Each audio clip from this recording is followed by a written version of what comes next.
Toothbrush, कंघी, stapler या फिर कपड़े सुखाने वाली क्लिप्स, ये सारी चीजें आमतौर पर हमें बाजार में प्लास्टिक की मिलती हैं। लेकिन ये दो भारतीय युवा उद्यमी रोजमर्रा इस्तेमाल की ज्यादा से ज्यादा चीजें बांस यानी बैम्बू से बना रहे हैं। और इसका आइडिया उन्हें तब आया जब वो पूर्वोत्तर भारत की एक यात्रा पर थे।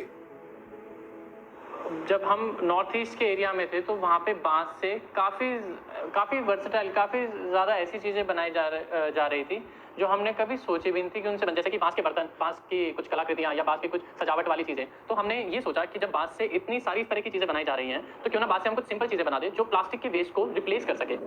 बैम्बू बे की शुरुआत 2020 में हुई, लेकिन संचित और अनुज की दोस्ती उससे भी पहले से है।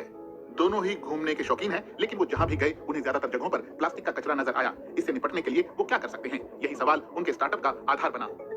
हम ये भी चीज़ नहीं देखते कि हम पहाड़ों पर हैं या हम किस जगह हैं, हम प्लास्टिक वेस्ट क्रिएट करते हैं। जैसे प्लास्टिक स्ट्रॉज हमारे हो गए या फिर प्लास्टिक कटलरी हो गई। इतना ज़्यादा हम इसका सेवन करना शुरू कर चुके हैं कि इसे अवॉइड करना बिल्कुल नेक्स्ट टू इम्पॉसिबल था। पर उस वक्त हमें जो आइडिया आया वो हमें यही आया कोविड के बाद, कोविड के दौरान कि किस तरह से हम इन चीज़ों से निजात पा सकते हैं। प्लास्टिक एक हल्का, लचकदार और टिकाऊ मटेरियल जिससे आप कुछ भी बना सकते हैं। ये पैकिंग से लेकर फर्नीचर और गाड़ियों से लेकर विमानों तक में इस्तेमाल हो रहा है। लेकिन प्लास्टिक आज धरती के लिए बड़ी मुसीबत बन गया है। इंसान हर साल 35 करोड़ मीट्रिक टन से ज्यादा प्लास्टिक कचरा पैदा कर रहे हैं। प्लास्टिक जमीन को बर्बाद कर रहा है, महासागरों का दम घोंट रहा है और यहाँ तक कि हमारे शरीर में भी पहुंच रहा है। बांस इससे निपटने में हमारी मदद कर सकते हैं।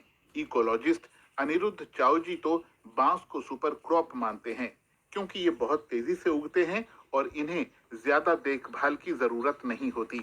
वो कहते हैं कि बांस की खेती आज की तारीख में बहुत फायदे का सौदा है, क्योंकि इसका इस्तेमाल लगातार बढ़ता जा रहा है।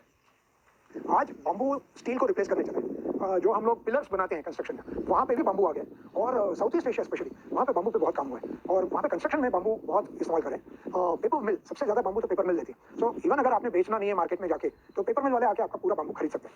इसीलिए चाओ जी ने नागपुर के पास अपने ऑर्गेनिक फार्म के एक हिस्से में बांस लगाए हुए हैं। बांस इस धरती पर सबसे तेजी से उगने वाला पौधा है। दुनिया भर में इसकी